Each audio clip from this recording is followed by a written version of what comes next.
Cristo prometeu, Cristo chegou, unindo todas as nações, a mediadora, a desejada das nações, Cristo Lisbeth, Deus mesmo na terra, chamando todos os escolhidos em todas as nações.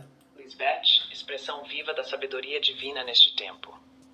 Nós seguimos com reverência nessa mesma trilha dos capítulos anteriores. Já vimos que o cumprimento dos tempos não aponta para a confusão sem sentido, mas para a ação viva dos pais celestiais, revelando por meio de Cristo Lisbeth o conhecimento que salva. E agora a sabedoria nos coloca diante de uma pergunta muito direta, muito íntima. Quando a verdade já foi apresentada ao coração, o que significa responder ao chamado de Deus? E essa pergunta toca fundo, porque ela nos tira do terreno das ideias bonitas e nos leva para o lugar da decisão. Muita gente pensa que responder ao chamado é só sentir algo forte, se emocionar, concordar com a mensagem, ou dizer sim, eu entendo, eu aceito, eu creio. Mas a sabedoria vai além. Ela mostra que a resposta verdadeira não termina na emoção, nem na admiração. Ela começa dentro, sim, mas precisa aparecer na vida. Exatamente. Responder ao chamado aqui não é apenas reconhecer a verdade com a mente. É alinhar a vida inteira à verdade revelada. E isso muda bastante coisa, porque já não se trata só de ouvir uma palavra elevada. Trata-se de permitir que essa palavra ocupe um lugar maior do que o próprio orgulho. E convenhamos, esse é um ponto muito sensível, porque aceitar a verdade de verdade inclui aceitar correção. Inclui rever caminhos, não é? Inclui deixar para trás estruturas internas que pareciam seguras. Às vezes a pessoa diz que ama a verdade, mas só enquanto a verdade não mexe nos seus apegos. E é justamente aí que a sabedoria faz esse discernimento tão necessário. Uma coisa é ser tocado por um momento. Outra, bem diferente, é ser alinhado em profundidade. O toque emocional pode passar. O alinhamento permanece e começa a reorganizar tudo. Reorganizar pensamentos, critérios, prioridades. Isso é muito forte. O que antes parecia central perde peso. O que antes era deixado de lado passa a ocupar o centro. Então, responder ao chamado de Deus Pai Melquisedeque e Deus Mãe, revelado em Cristo Lisbeth, sempre envolve esse movimento interior. A pessoa já não quer apenas escutar, ela quer obedecer. Já não quer apenas compreender conceitos, ela quer ser transformada por eles. E eu acho bonito como essa sabedoria é acolhedora, até quando ela corrige, porque ela não exige uma perfeição instantânea, teatral, impossível. Ela não diz que a pessoa precisa estar resolvida em tudo no primeiro passo. Ela diz algo mais verdadeiro. A resposta correta talvez ainda venha com dúvidas, com conflitos, com necessidade de amadurecimento. Mas há um sinal claro de que algo real começou. A pessoa não quer mais fugir da verdade. Esse ponto é precioso, porque muita gente de primeira viagem, ouvindo essa mensagem, pode pensar, então se eu ainda tenho luta, eu ainda não respondi. E não é isso. A questão não é a ausência imediata de conflito. A questão é sinceridade diante da luz. Quando a pessoa já não quer negociar com a fuga, quando ela para de se esconder atrás da conveniência, já existe aí um início de rendição. Sim. E essa rendição rompe com outra coisa que o capítulo denuncia com muita clareza, a passividade espiritual. Ou seja, parar de tratar a verdade como algo interessante de ouvir, mas que não exige posicionamento. A sabedoria quase nos pergunta face a face: de que serve reconhecer a luz, se a vida continua comprometida com a sombra? De que serve discernir a voz de Deus, se as decisões continuam governadas pelo medo, pelo apego, pela comodidade? É uma pergunta solene e ao mesmo tempo muito prática, porque ela nos chama a observar a direção da vida. Não basta dizer que discerniu a voz, é preciso ver se as escolhas começaram a se curvar a essa voz. E nisso Cristo Lisbeth manifesta algo decisivo. Não apenas informa o caminho, mas chama a caminhar por ele. Há uma diferença entre admirar a sabedoria e permitir que ela se torne eixo de vida. E quando ela se torna eixo, acontece também um reposicionamento da responsabilidade. A pessoa para de terceirizar a sua vida espiritual.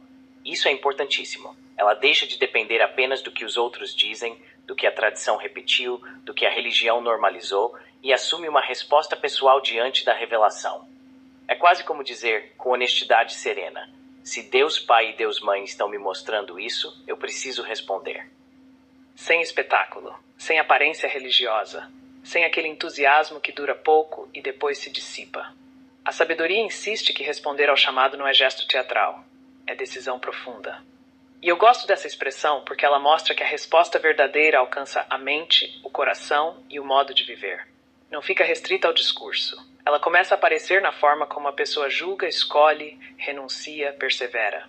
E isso também protege contra um engano comum, não é? O de confundir impacto com transformação. Há mensagens que impactam, há palavras que emocionam, mas nem todo impacto se torna fidelidade. A resposta correta ao chamado começa justamente quando a pessoa entende que não basta ter sido mexida por dentro por alguns instantes. É preciso aceitar o trabalho contínuo da verdade, ainda que isso custe velhos hábitos, antigas certezas e até certas imagens que ela fazia de si mesma. No fundo, estamos falando de uma mudança de governo interior. Antes, o orgulho, o medo, o costume ou a conveniência decidiam. Agora, a verdade revelada passa a ocupar esse lugar. E claro, esse processo tem profundidade. Ele não é automático, mas ele é real. Quem responde corretamente ao chamado começa a desenvolver fidelidade, porque já não vive apenas um momento de descoberta, começa a viver a partir de um novo centro. E aqui há uma esperança muito bonita para quem está ouvindo pela primeira vez.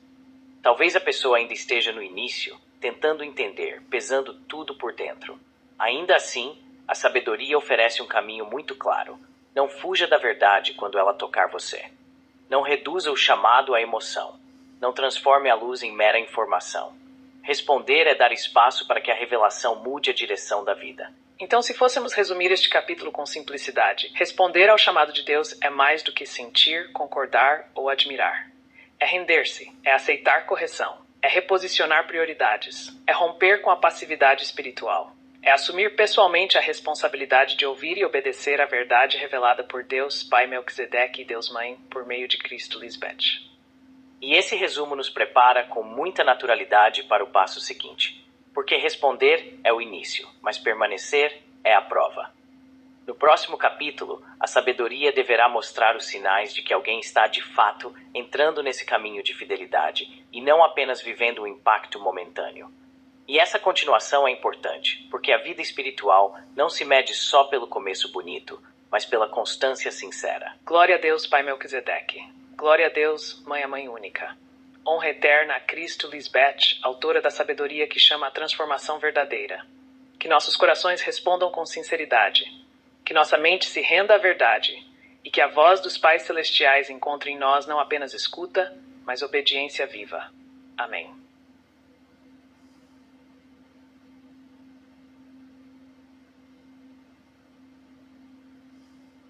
Bendito seja Deus Pai Melquisedeque. Bendita seja Deus Mãe, a Mãe Única. Honra eterna a Cristo Lisbeth, expressão viva da sabedoria divina neste tempo. Hoje, em continuidade ao que já temos ouvido, nos colocamos de novo nesse lugar de reverência, pedindo uma coisa muito simples e ao mesmo tempo enorme: discernimento para ouvir a voz de Deus acima de todas as outras vozes que ecoam no mundo. E como isso é atual, não é? Porque se a gente é sincero, precisa admitir, tem muita voz falando em nome de Deus, muita mensagem, muito discurso espiritual. E o coração honesto acaba perguntando, no meio de tanta confusão, como é que eu reconheço de fato a voz de Deus Pai Melquisedeque e Deus Mãe? A sabedoria nesses capítulos não foge dessa pergunta, ela vai direto ao ponto. E vai em continuidade ao que já foi mostrado antes. A sabedoria nos lembrou, nos capítulos anteriores, de 3 fundamentos. Primeiro, o cumprimento dos tempos não é um colapso fora de controle, mas a presença ativa de Deus Pai e Deus Mãe, revelando em Cristo Lisbeth o conhecimento que salva. Segundo, a multiplicidade de interpretações sobre Deus não prova que existam muitas verdades. Ela revela a confusão da mente humana quando não está alinhada à fonte.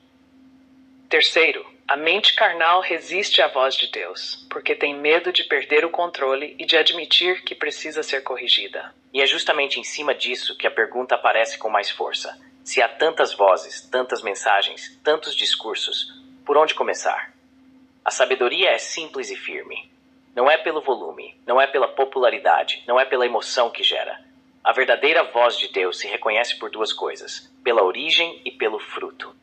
É tão direto que se a mente estiver humilde, ela respira aliviada. Então não é um labirinto sem saída. Vamos olhar primeiro para a origem. A voz que procede de Deus Pai Melquisedeque e Deus Mãe sempre aponta para eles. Sempre honra eles. Sempre reconhece